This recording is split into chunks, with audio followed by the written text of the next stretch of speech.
Olha, aqui no Brasil não vale a pena você se antecipar para relacionamento afetivo. Você é mulher tradicional.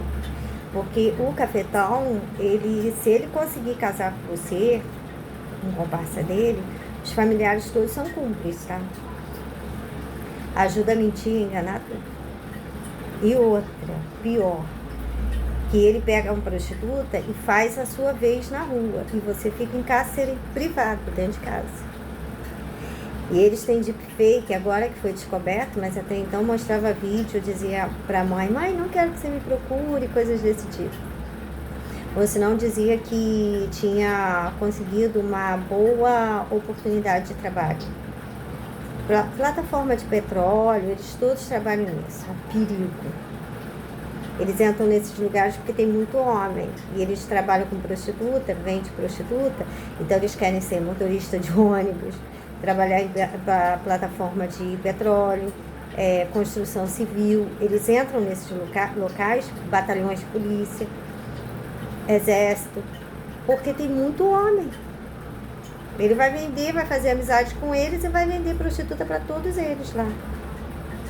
Por isso que eles trabalham como igual os homens, porque eles querem estar perto dos homens. Aí você não sabe dessa trama, né?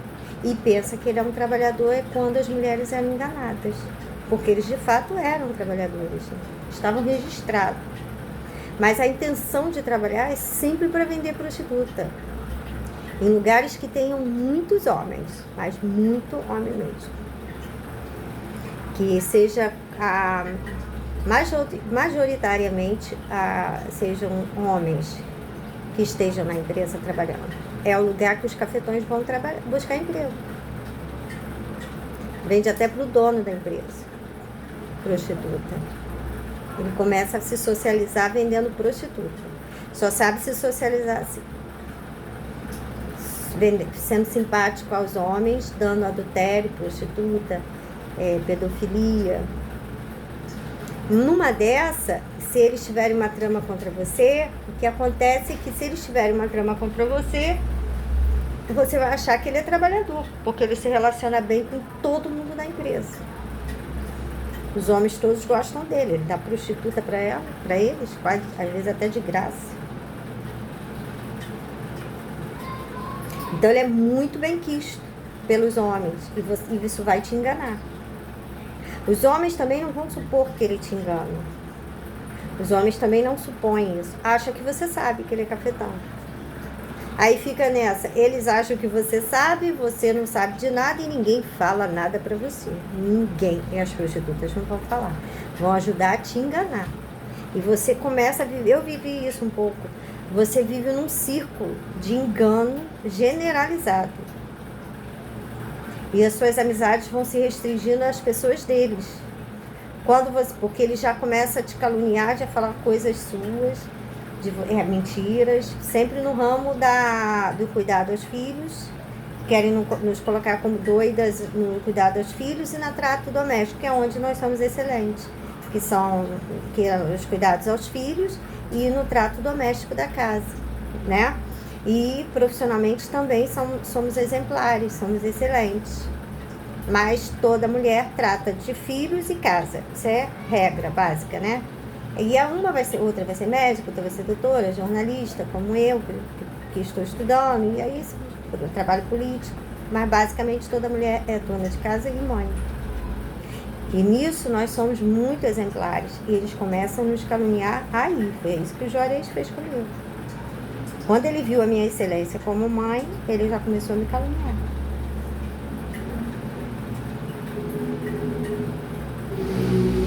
E dona de casa. E para provar, só se você viver num Big Brother, que foi o que eu passei a viver. Não tinha um policial aqui na cidade que não me monitorava, não me via. Porque eles disseram coisas terríveis. E eles estavam vendo que não era verdade. Todo mundo estava vendo. Com registro, com tudo. E só eles dizendo. Eu não tinha amigo. Eu não percebi que aos poucos eles foram afastando as pessoas que poderiam testemunhar a meu favor. Pessoas como minha mãe, meu pai, que não tinham interesse em me prejudicar. Aos poucos eles foram tirando essas pessoas de mim E eles se aproximando, é sempre eles. O campo, se eu quisesse relação afetiva, só se fosse com eles, porque eles se oferecem para mim em todo lugar. E eu não gosto deles, nunca gostei. Entende? Então, o que acontece é que é um sequestro, eles vão fazer um sequestro. E ele transita com a sua sósia, que é a prostituta. Transita com a sua sócia, se passando por você. No carro, cria imagem hologramática, todo mundo pensa que a prostituta é você. E que você é conivente, que você sabe de tudo. Aí quando você vai sair na feira, ninguém fala nada, porque já sabe que você sabe de tudo. Ninguém chegou para me dizer que o Juarez era cafetão. Ninguém. E ele me defamando. Eu passei numa loja de doce, aí eu gosto muito desses docinhos. Eu falei, que vontade de saudade de comer esses docinhos da infância. Mariola, que eu gosto muito, coração de abóbora, coração de batata, que eu gosto de doce de leite. Os docinhos baratos, sabe? Os docinhos, assim, de R$1, 70 centavos. Às vezes eu gosto de comer eles. Gosto. Comia na infância. Eu sou de Corme Damião, Lucas também. Então... E eles são gostosos. Pingo de leite é uma delícia. Sabe? Aí o que acontece? Nesse dia não é que me deu vontade de comer esses doces. Aí eu fui comprar, vou comer os docinhos, tava com umas moedas no bolso. Um dia eu falei, vou ali comprar os docinhos. Comprei, vi a doceria chamativa pra mim, sempre é. Aí eu fui e comprei, botei assim em cima do porta-luva, né? Ele parou perto de um amigo dele, cafetão. Aí o cafetão olhou, ele dizendo pro amigo dele que eu era drogada.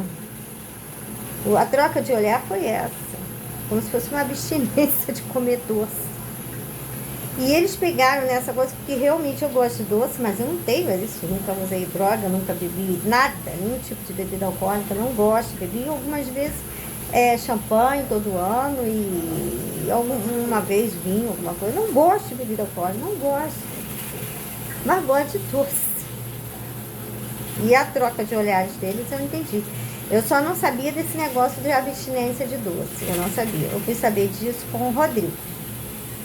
Que aí o que eu fiquei preocupada, porque ele era usuário de droga e ele estava tomando uma lata de leite condensado. Eu falei, meu Deus, eu faço isso. Que eu gosto de leite condensado, né? Falei, meu Deus do céu, esse negócio é de drogado, né? Ainda depois pensei, esse negócio é de drogado, não sabia não. De drogado. Aí fiquei, falei, Jesus do céu, eu tenho Jesus sem tudo. Eu ainda pensei assim, mas continuei a vida, não achei que estivesse sendo caluniada a esse ponto. E continuei comendo os meus docinhos, que eu gosto dela.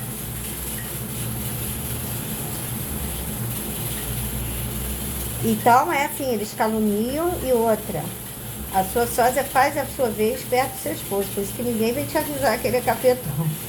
Porque os homens estão achando que você sabe. E isso é que é perigoso. Porque aí eles te sequestram dos parentes, te segura dentro de casa. Ele primeiro começa a espalhar que você é drogada. Os parentes seguram dentro de casa, fica a cocaína na veia, chama o rabecão, diz que você se matou. E se você se casar com os parentes deles, os parentes são assim, todos. Eu estive no meio deles, eles selecionaram alguns para me enganar. Os outros que dizem que me conhecem, tudo mentira. Que eles fazem. Se o interna você em sanatório, revelia.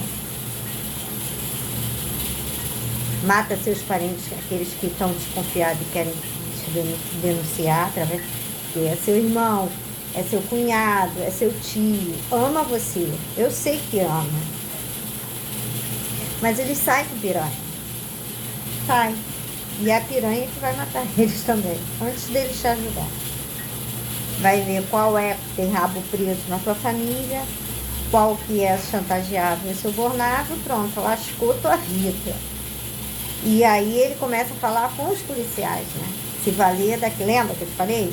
Que eles têm boa relação com os homens, que eles dão prostituta. Pois é, vai usar essa relação para dizer que você não presta. E elas também apoiam isso, porque elas começam a olhar pra gente que ela tá com raiva da gente, porque elas têm inveja, né? Mas não vai dizer isso pro homem, aí vai dizer que a gente não presta, endossar tudo que ele falar contra a gente, elas endossam, as prostitutas. E essas miseráveis você não detecta, essas desgraçadas, porque elas não se assumem como prostitutas, são poucas, só as de esquina. Só quem sabe são os homens. E aí elas andando com você, ela diz que você é prostituta. É um rolo danado que ela mete as pessoas. Minha mãe me avisou. Falou, nunca ande com prostituta. É um rolo danado. Porque você está na faculdade, você não sabe que ela é prostituta. Aí você vai, sai com ela, fala, mal, sai todo mundo da faculdade conversando, ela chega pro cliente e diz que você é prostituta. Se você é casada, começa a espalhar que você trai o marido na faculdade, já arrumando, já preparando uma situação para você no futuro. Se você der algum problema, eles matam você. Diz que você tinha amante na faculdade, ser casada. Calunia. Viu a mulher decente? Você é decente, você é honesta, você é digna, você está sendo caluniada. Só que essas calúnias estão correndo na boca miúda. Não chega no teu ouvido e nem são divulgadas. Elas vão tudo na hora do coito com os policiais, com o delegado, na hora do coito, que elas falam de você. É assim que funciona. Já preparando a situação para a impunidade do cafetão, porque ele comete crime. Não vale a pena você se antecipar não, para casar não. Você tem que ir para batalhão de polícia, tentar falar com policiais, fazer amizade com eles, tentar detectar a pessoa, a linhagem da pessoa. Porque ele pode criar também uma pessoa sem vínculo com a prostituição, tá? Uma família pequena, ele pode fazer. Mãe, pai falecido, mãe viva, assim, mas tem umas famílias, a minha família é assim, tem contato nenhum com os parentes, ele pode criar umas famílias assim, para te enganar. Ele vai querer botar alguém na tua vida, o cafetão. Ele não vai se cegar, ele ganha muito dinheiro com a prostituição. E ele não tem interesse na gente, considera a gente a pior coisa que tem para a vida dele é a mulher tradicional. Nós somos oposição a ele. Sem falar nada, sem nem saber que o miserável existe. Ele já nos vê como opositoras a ele. Ele ganha muito dinheiro, ele tem todas as facilidades e todas as vantagens com as prostitutas, inclusive impunidade, que é uma coisa que a gente não dá a ele, que a gente denuncia a ele. Então ele vai te matar, ele vai procurar te matar, ou te sequestrar, ele vai... Primeira coisa que ele vai fazer é botar um homem na tua vida. E é aí que você tem que ter cuidado.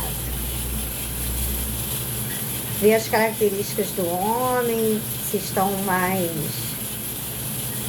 Ele vai seguir uma linha lógica. Comigo ele seguiu uma linha. Ele mandou 3.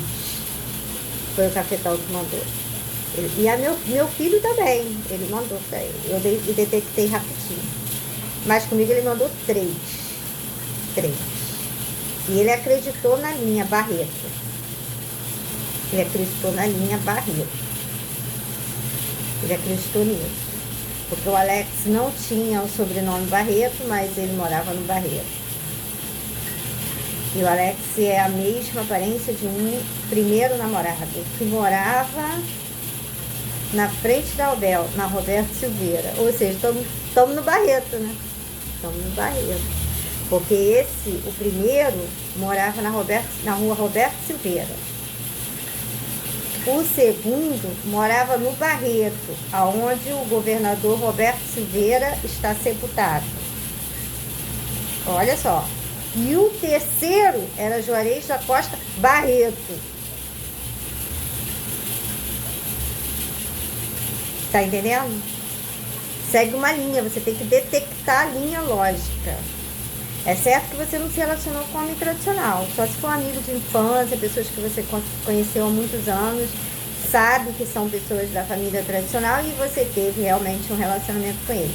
E ele corre perigo também, porque se ele teve relacionamento com você e é seu amigo de longa data, ele é uma pessoa que pode falar de você bem.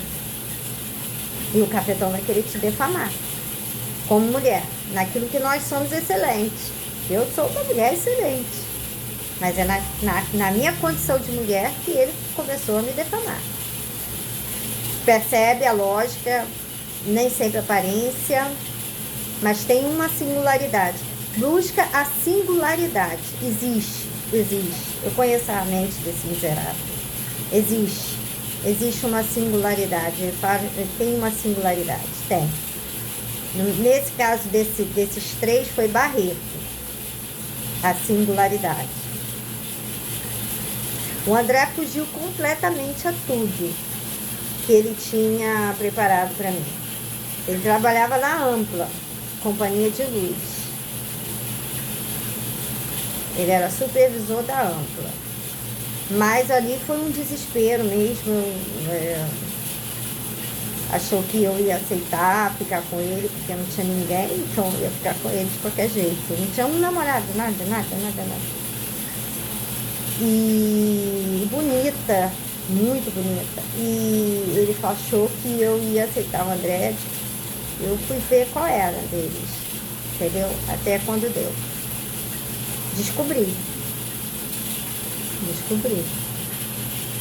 Qual era a razão deles empurrarem o André para mim. Mas ali eles já não estavam nem mais idealizando mais nada nesse âmbito. Os três que eles tentaram foram esses dentro dessa lógica aí, porque eu não dou chance para ninguém, né? Do cafetão. Eu mesma detecto a pessoa que eu acho conveniente, que eu acho que é a pessoa certa para mim, entendeu? Mas teve a singularidade Barreto. Não direta, e às vezes nem não é diretamente, tá? É indiretamente. Aí você tem que fazer as correlações lógicas. Veja, Roberto Silveira foi o primeiro, eu conheci ele na praia. Roberto Silveira, eu conheci ele na praia, o garoto eu conheci na praia, e ele morava na rua Roberto Silveira, num prédio recuado, frente ao Abel. Olha, frente ao Abel.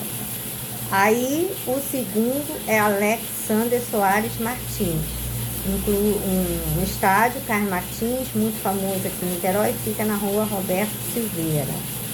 E ele morava no Barreto, que é onde Roberto Silveira está sepultado, cemitério Maruí. O terceiro é Juarez da Costa Barreto, também Barreto. No sobrenome agora. No sobrenome. E Costa. Barreto no sobrenome. Singularidade. Tinha uma singularidade. E eu estava tentando descobrir essa singularidade. Porque tinha uma trama. Você precisa de... Tem singularidade. Lógico que tem.